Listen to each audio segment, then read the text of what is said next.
KTR और हरीश राव के खिलाफ हैदराबाद में मुकदमा दर्ज।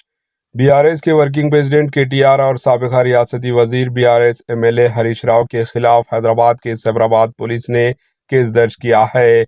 इन दोनों के खिलाफ मेदक के बीजेपी के रुकन पार्लियामेंट रघुनंदन राव की शिकायत पर यह कार्रवाई की गई।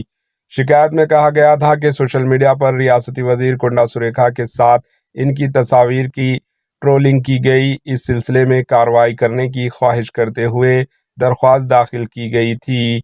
ज़राए के मुताबिक केटीआर और हरीश राव के अलावा बाज़ यूट्यूब चैनल्स के खिलाफ भी मुकदमा दर्ज करके तहकीकात की जा रही है। Bureau report, AHN news.